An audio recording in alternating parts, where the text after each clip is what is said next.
about signing that intercepted ball to Dre Greenlaw on Sunday. Brady said, quote, "It was bleep for me. It was complete bleep. But I try to be a gentleman." No, actually, I mean, look, it was a great play he made. I'm happy he's got the ball. I wish I didn't throw it, but I'm trying to be a good sport. Because a lot of times, I'm not a good sport. I can be a pretty bad sport. In the moment when they get me in the right frame of mind, I'm actually a good sport. Well, that's a good case of self-analyzing. Shannon, what do you make of Brady's comments? If no cameras around, Brady's not signing that football. I agree. Simple as that. Yep. He understands that the cameras are around because, Skip, I think the thing is like when he's yelling and screaming at his teammates, they're like, okay, that's Brady. He's trying to motivate him. He's just being the leader that he is. But ain't no cameras around in that moment. And he's about, sometimes, bro, you always a bad sport when you lose. You're not a good sport because we've seen you countless times. You have never, ever shaken the Super Bowl winner's hand in which you're not the winner. You win, that joke right across the field like he cheated. He lose, he Usain Bolt to the locker room. True. So I'm not surprised that he's saying this. Everybody knows he's a poor sport, but they just brush it off. This is what happens with privilege, is that because he's accomplished so much, because he's a GOAT quarterback, Brady ain't got to sign. You win 7 Super Bowls, you shouldn't have to sign. You throw for the most pass, the most yards, the most touchdowns in the NFL, you can give people your butt to kiss. So what he did there, he Tom Brady. And they just chalk it up. So I'm not surprised. I'm surprised that he actually said it. Yep. But we knew he was a terrible sport. That's nothing new. That comes with the territory in New England. I think they teach everybody to be a poor sport. Because the guy from Belichick, because he get up there and or he'll send somebody that ain't nobody ever heard of if they lose in the playoff game where everybody else, the head coach comes out and talk. But Coach Belichick will send somebody out there. He'll send up the backup to the backup offensive lineman, and he's telling you, trying to explain to you what happened. Although Belichick, after he loses, he will go congratulate. Yeah. He does that. Yeah. But Skip, I'm not surprised that he said this. I just know, having observed him from afar and watched the interactions that he has when he wins as opposed to when he loses, I feel very comfortable in saying, if there's no cameras around, Greenlaw, you're just going to have to take that ball back, and you're going to have a piece of tape on it that says, I intercepted Tom Brady, because you're not getting his signature on that. Okay, we talked about this on Monday. We did. And I threw back at you that the Shannon Sharp I know and compete with on the show, under similar circumstances, would have a hard time signing football, even though the position you play, there's nothing that sort of compares to this, where that guy intercepted a ball I threw, and then he comes and almost like sticks it in my face. Would you sign this? But the kid was completely open-hearted. He's 25 years old, from rural Arkansas, from Fayetteville, I got to pick out Tom Brady, man. He was doing it in complete respect and honor of, please, sir, could you sign my football? I guess it would be the equivalent, Skip, if somebody dunked on LeBron or dunked on Jordan, and you bring the poster to him, and you're like, would you sign my pro? Skip, I ain't signing it. No. That's what Brady, I'm sure that's going through Brady's mind, like, bro, you want me to sign your football that you pick me up, bro? Just take the ball and run. But he put him on the spot because the spot is on camera. Yeah. And now Brady's like, God, how do I get out of this one? I guess I got to sign it, right? When you out in the restaurant, Skip, what do parents do? They send their kids over. Mr. Bayless, can you see how they get you, Skip? They put you on the spot with a kid. No good way, you can't tell no kid, though. Mr. Bayless, can you sign That is true. Good point. Bingo. Okay, so we have talked for years about Thomas Edward Patrick Brady, how he works at saying nothing to the media, right? Yes. Well, this is the first time I can remember. He on the Aaron Rodgers drug then. He said everything. he went completely open book here. Yes. You want to talk about forthcoming? He bared his soul because this is about as powerful a quote within the sports confines as you're going to get from Tom Brady, that he's just saying, first he said, it was SH for me. It was complete SH for me. Well, he's saying, to your point, it was killing me. I don't want to sign that ball because it's everything I'm not. Right. I don't believe in signing that ball. Right. I'm endorsing losing. That's how he's feeling it. Like, I'm endorsing your good play, and I don't want to do that. Right. And then he admits, Look, I'm trying to be a good sport because a lot of times I'm not a good sport. In fact, I can be a pretty bad one. You can be the worst. Yes. It's who he is. It's what he is. And I've said this 1,000 times. He and Jordan have very little in common, but they do have two things. Yes. They're two of the sorest losers I've ever closely observed. Listen, Michael was the worst loser possible because he just couldn't stand it. And these two also share one quality because there's no athletic qualities. Similarities, none.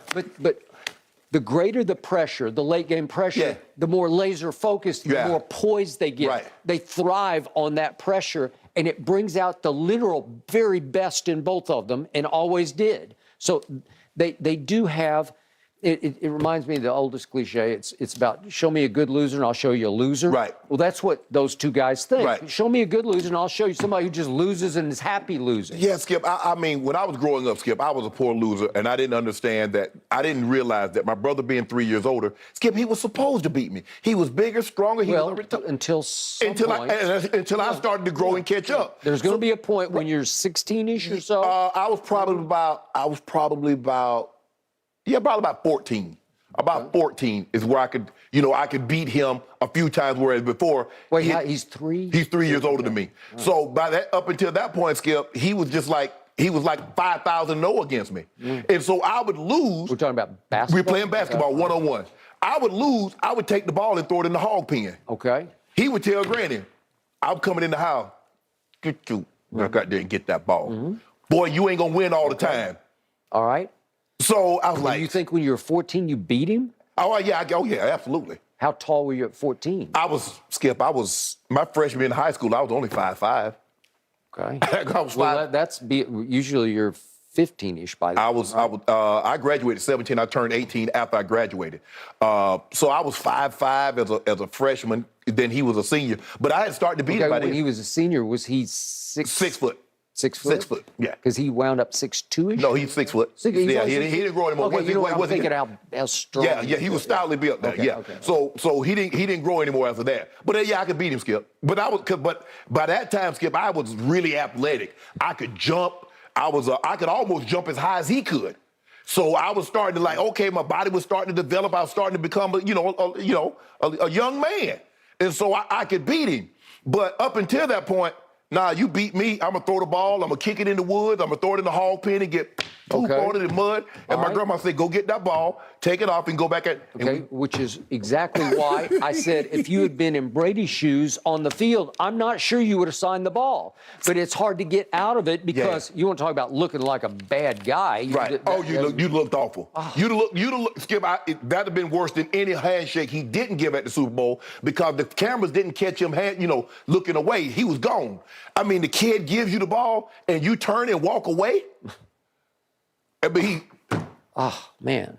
And yet he did acknowledge, and I think that was from his heart also, he said, it was a great play, mate. Yeah, it was. I don't know if it was a great play, but it was a really good play. Right. It's like Mean Joe and the kids. You remember Mr. Green, Mean Joe, would you like my... Man, kid, get out here. No, I want to... No. He thought about it like... Okay. and he threw him his jersey. But yeah. I think we're in agreement on this one. No cameras, bro. You got to take that ball back with you by your. Ain't no. And you made the point.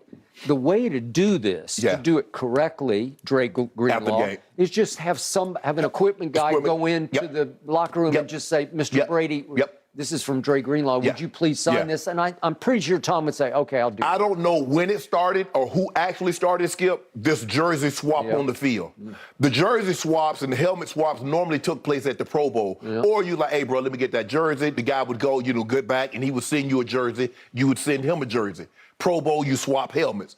A couple of times, you swap jerseys with guys. But I don't know what happened. But they got to make these players, because somebody's swapping jerseys every single game. The top players swap jerseys every single game. No lineman. I want no offensive lineman to get into it, because I'm trying to get Trent Williams. I want Zach Martin's jersey. I want Bakhtiari. Hey, if I'm a D lineman, I'm trying to get Aaron Donalds, Myles Garrett. But it's mainly receiver, DB, things of that nature. But, I mean... I guess Tom is getting soft in his old age. Maybe I guess there's things happening. He's like, you know what? Hey, trying to mellow a little Yeah, he's bit. trying to mellow in his old age, Skip. I don't know. I mean, maybe that's his problem, right? Maybe that's No, that is problem, Skip. I mean, like I said, you're right. The normal protocol is that after the game, you send the ball by your equipment manager, Yeah. and you ask him, say, Mr. Brady, Greenlaw, the guy that intercepted the pass, was one of the people. And I'm pretty sure he would go along with that. I'm pretty sure. But don't tell anybody I signed this ball. That is correct. but even on the jersey swap, the way I'm built, if I lose, especially if you embarrass me, I'm gonna have a hard time. Like you want to swap my jersey for what reason? You know, like to shame me? Or? Nah, Skip, because now everybody got these man caves, and they got like 50 jerseys on the wall. Yeah. I mean, that's the new fad now. I know, but it almost feels like a pelt on the wall. Right? If you lose. But I think you're trying to collect all the top guys, all the top defensive guys, or all the offensive guys, the wide receivers, because normally these guys are a lot closer, I think, than what we were. The way they interact with each other, they hang out. Different. Yeah, guys didn't really. You hung out at the Pro Bowl. That was pretty much the extent of it. Yeah. Or you went to football camp. You know, football camps was big back then, Skip. Yeah. You went to a guy's football camp. True. But these guys hang out. They go on vacation together. They go to Vegas and they do in Miami together. And so they probably have a great relationship. Hey, bro, when we play, y'all, let me get that jersey. All right, bro, no problem, bro. Somewhere, Michael Jordan is rolling his eyes. Because, hold on, I think it was Sunday. Was it Sunday 2 weeks ago? Michael Parsons was talking to somebody, and there was jersey swap. And he said, nah, let me get that jersey. And Michael's like, nah, man, get out of here. We already done worked this out. So they're going back and forth like, nah. Hey, I got this. This is me. He'll send you one. So it's a big thing now, Skip. I like it, but I probably would I'm with you. I probably wait till send it to you once we get into the locker room. All right. Whew. It now takes forever, guys, to get my post-game interviews after games. Exactly, because of those jersey swaps. We stand there waiting a